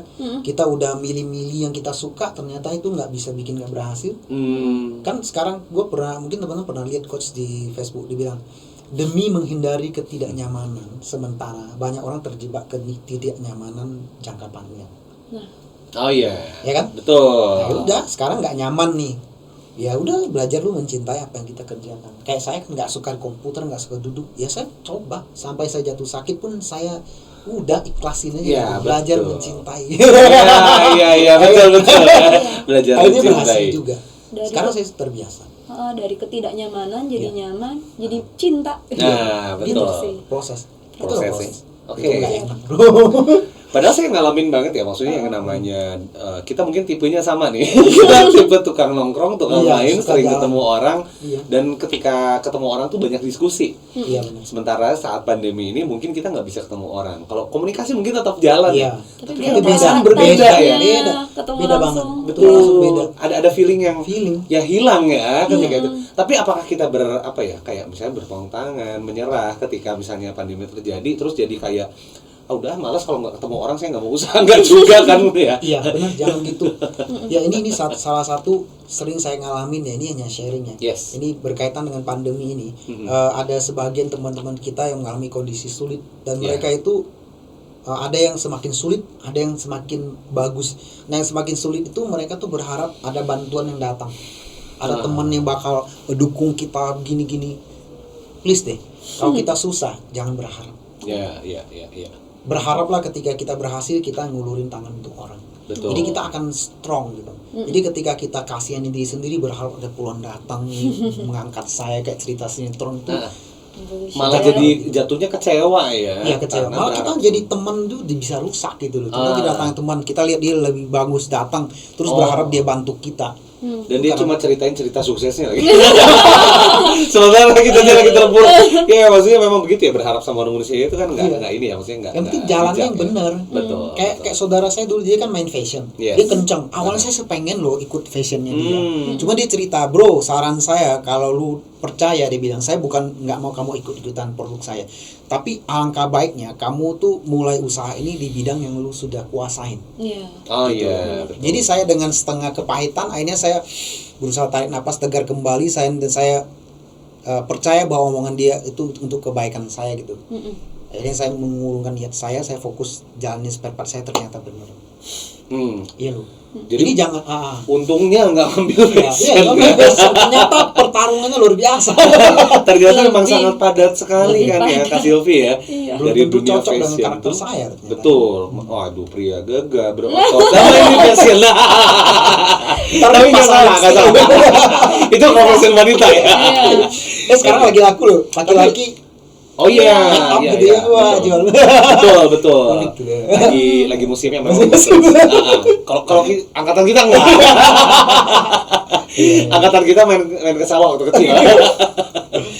Oke. Jadi kalau misalnya gini Kak Silvi, jadi penasaran nih, mungkin bisa diinfoin sama sobat Mea yang lagi nonton juga nih. Kalau misalnya nih mau ngintip-ngintip produknya Ko Ali nih. Bisa di mana aja. Bisa di mana aja sih sebenarnya ya gitu. Nih, bisa di mana aja. Bisa di-spill di mana aja mungkin. Boleh ya? Ya boleh. Dari tadi sebenarnya udah bertebaran produknya. Benar. Ya kita saat ini sih masih concern di 3 besar ya, di Marketplace, Shopee, Tokopedia, Lazada. Kemarin kita juga ditawarin sama Bukalapak untuk masuk di program Super Seller. Juga kemarin ada penawaran lagi dari Beli-Beli.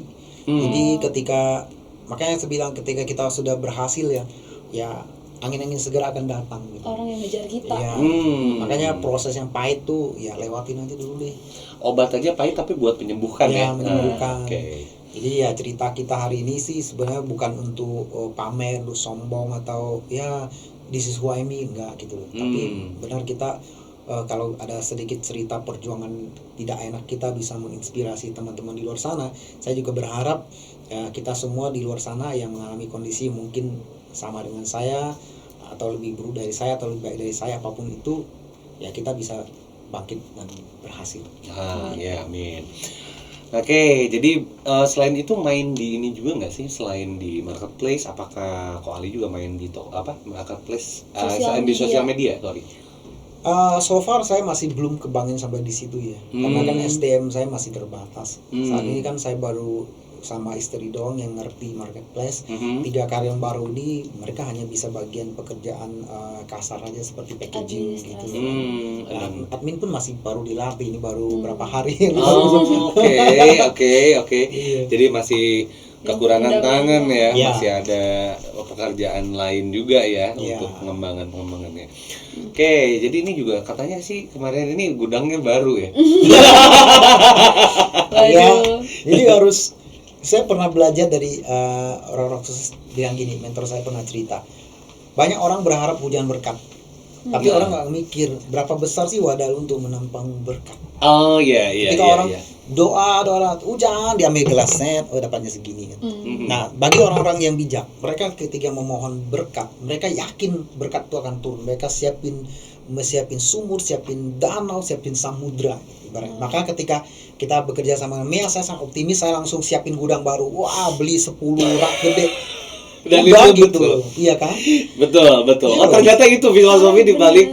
Iya dong. Wah, hebat. Langsung Kan banyak orang udah kerja aja dulu, nggak tahu nggak jalan, belum apa dia racunin pikirannya. Kalau nggak jalan gimana?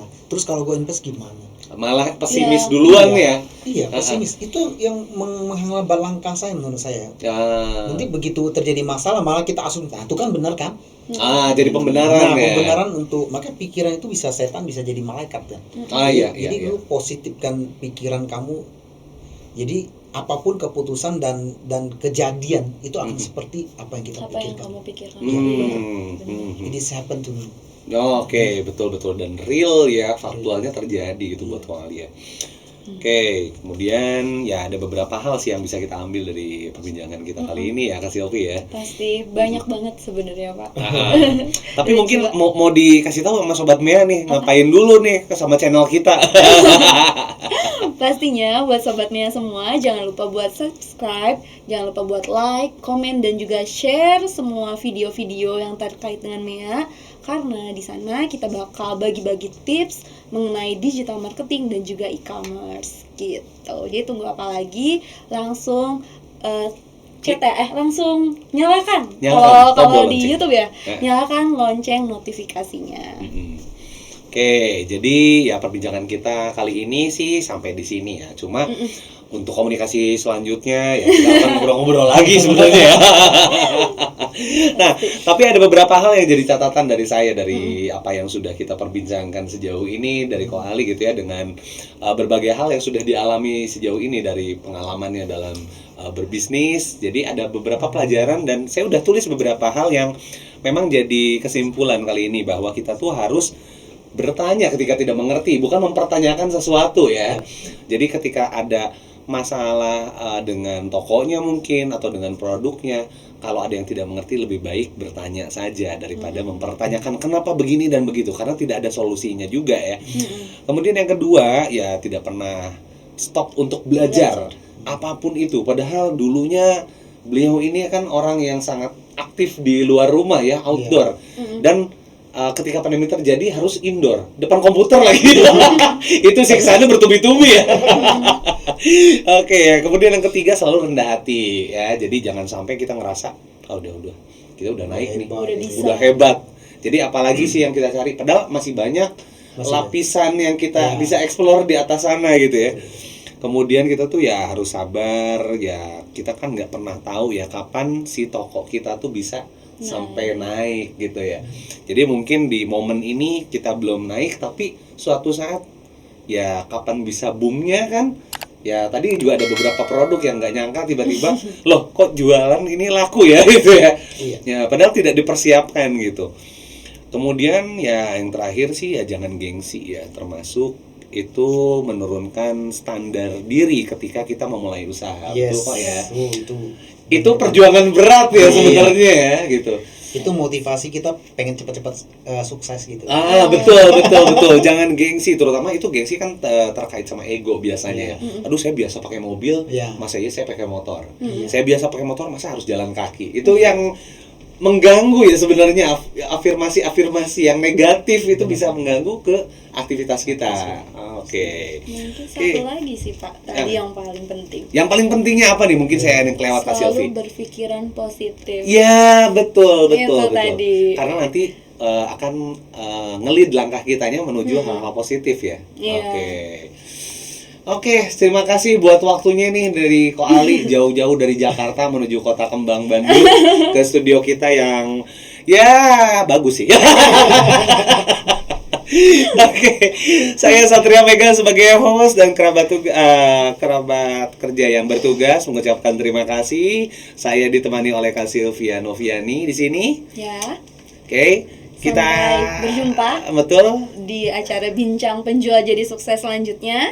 Oke, kita berjumpa nanti next show ya. Next show. Next episode. Saya bawaannya kok ya, pokoknya kayak habis manggung. Next episode dengan bintang tamu. Dengan bintang tamu yang lainnya, yang tentunya bisa nambah keilmuan dari teman-teman Sobat Mia semua. Oke. Sip. Oke, kita pamit undur diri. Terima kasih dan ciao, salam sukses.